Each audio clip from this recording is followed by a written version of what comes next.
ఈ నెల 6వ తేదీన Dhone municipal vice chairman Harikishan bike పై వెళ్తుండగా కొందరు దుండగులు కారుతో ఢీకొట్టిన ఘటన సంచలనం సృష్టించిన విషయం తెలిసిందే. ఈ కేసుపై దర్యాప్తు చేపట్టి నిందితులను అరెస్ట్ చేసి డోన్ డీఎస్పీ శ్రీనివాసులు శుక్రవారం నిందితుల వివరాలను మీడియా ద్వారా తెలియజేశారు. డోన్ పట్టణానికి చెందిన మున్సిపల్ వైస్ చైర్మన్ కోట్రికి హరికిషన్ రాజకీయంగా ప్రజల్లో ఎదుగుతున్నారని, శేఖర్ అనే వ్యక్తి ఇల్లు ఆక్రమణకు గురైందని మున్సిపల్ తరఫున నోటీసులు ఇచ్చి ఇల్లు పడగొట్టడానికి హరికిషన్ కారణమని మనసులో పెట్టుకుని సోమేష్ యాదవ్, సోమశేఖర్, షేక్ మహమ్మద్ రఫీ, షేక్ దూద్పీరాలు ఆయన ప్రతిరోజు సాయంత్రం మార్కెట్ యార్డ్ సమీపం దగ్గర పని నిమిత్తం వెళ్లి తిరిగి రాత్రి 9 గంటలకు ఇంటికి వెళుతున్నారని, ప్రతిరోజు రెక్కీ నిర్వహించి సోమేష్ యాదవ్, సోమశేఖర్, షేక్ మహమ్మద్ రఫీ, షేక్ దూద్పీరాలు ఈ నెల 6వ తేదీన కారుతో గుద్ది చంపాలని ప్రయత్నించినట్లు విచారణలో తెలిసిందని, హత్యాయత్నానికి సంబంధించిన కారును, 2 వీలర్ను స్వాధీనం చేసుకున్నట్లు తెలిపారు. ఈ మీడియా సమావేశంలో సీఐలు ఇంతియాజ్ బాషా, రాకేష్, ఎస్ఐలు శరత్ కుమార్ రెడ్డి, నరేంద్ర, నాగరాజు, ఏఎస్ఐ భాస్కర్, కానిస్టేబుళ్లు హరి, నాగరాజు, సీతారాం, ఇతర పోలీసు సిబ్బంది పాల్గొన్నారు.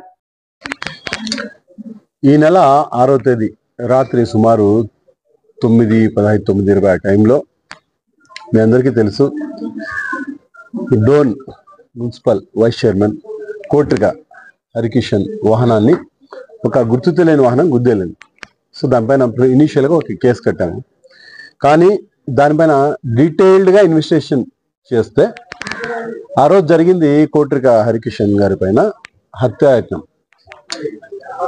ఇది ఎందుకు జరిగింది అని అంటే, డోన్ పట్టణానికి చెందిన సోమేష్ అనే వ్యక్తి, అతని తమ్ముడు శేఖర్ మరియు రఫీ, దూద్బాషా, ఈ నలుగురు కూడా ఈ హరికిషన్ని చంపివేయాలని చెప్పి ఒక ప్లాన్ చేసి దాని ఎగ్జిక్యూషన్లో భాగంగా కారు తీసుకొని, ఈ కారు టెంపరీగా ఇతను ఎవరైతే రఫీ ఉన్నాడో అతని పొజిషన్లో ఉంది. ఆ కారు తీసుకొని అందులో రాడ్లు, కారపొడి, కర్రలు పెట్టుకొని వెళ్ళడం జరిగింది. అందులో భాగంగానే అతని గుద్ది చనిపోయాడని అనుకుని అక్కడి నుంచి వెళ్ళిపోవడం జరిగింది. దీనికి మెయిన్ కారణం ఏమంటే, ఇతను ఈ మధ్య హరికిషన్ పబ్లిక్లో బాగా దూసుకుపోతున్నాడు, జనాల్లో ఎదుగుతున్నాడు అనేది ఒకటి, ఇతనికి మంచి పేరు వస్తుంది అనేది ఒకటి. 2, ఈ శేఖర్ అనే వ్యక్తికి నెహ్రూ నగర్లో ఒక ఇల్లు ఉంది. ఆ ఇంటికి సంబంధించి ఎంక్రోచ్మెంట్లు ఉన్నాయని మున్సిపల్ ఆఫీస్ నుంచి ఫోన్లు వెళ్ళడం జరిగింది ఈ శేఖర్కి.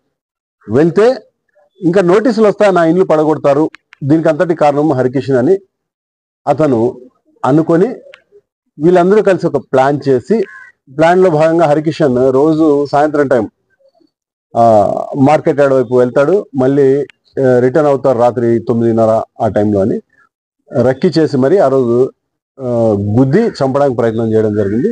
లక్కీగా అతను స్వల్ప గాయాలతో బయటపడడం జరిగింది. సో ఇప్పుడు ఈ నలుగురిని అరెస్ట్ చేయడం జరిగింది. వీళ్ళపైన 307 కేసు అయింది, కాన్స్పిరసీ 120B కూడా అయింది. వీళ్ళని రిమాండ్ చేయడం జరుగుతుంది.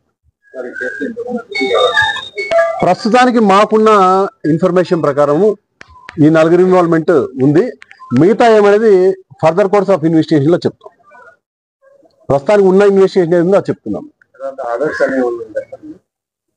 అదే చెప్తున్నా, మాకున్న ఇన్వెస్టిగేషన్ ఇప్పటికీ ఈ 40 వరకు మా దగ్గర కాంక్రీట్ ఎవిడెన్స్ ఉంది. కాబట్టి అటుపక్క టెక్నికల్ ఎవిడెన్స్ అయితేనేమి, ఇంకొక డాక్యుమెంట్ ఎవిడెన్స్ అయితే కాంక్రీట్ ఉంది. కాబట్టి ఈ 40 పైన ప్రస్తుతానికి మాకు ఈ పాయింట్ ఆఫ్ టైంలో ఈ 40 మీద ప్రూవ్ అయింది. కాబట్టి వీళ్ళు అరెస్ట్ చేయడం జరిగింది. డ్యూ కోర్స్ ఆఫ్ ఇన్వెస్టిగేషన్ లో ఏదైనా వస్తే తప్పకుండా మీకు తెలియజేస్తాం.